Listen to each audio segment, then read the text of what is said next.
Hello everyone, new day new blog. এই শীতকালে আমার বাগানে কিছু ফুল ফুটেছে। শীতকালীন ফুল কিছু আছে, কিছু 12 মাসই ফোটে, বাট শীতকালীন ফুলের সংখ্যাটাই বেশি। তো তাই ভাবলাম তোমাদেরকে আমি আজকে একটু আমার বাগানের ফুলগুলো দেখাই যেগুলো ফুটেছে।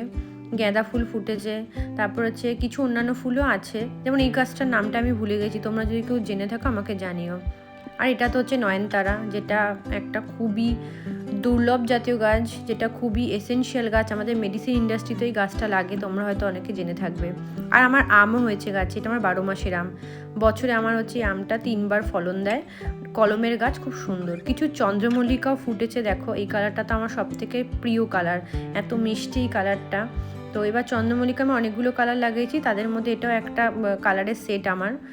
আর কিছু ইয়েলো ধরনের আছে, আর এগুলো হচ্ছে বাকি হোয়াইট অ্যান্ড রানি কালার। এই ফুলটা খুব সুন্দর, বাগানকে ভীষণভাবে আলোকিত করেছে হোয়াইট কালারটা দিয়ে। আর বগেনভেলিয়াতে আছে, বগেনভেলিয়া আমার কাছে 3-4 রকম কালার আছে, এগুলো ফুলে ভরে গেছে। ভালো থাকবেন সবাই, নেক্সট ব্লগে দেখা হবে। ধন্যবাদ।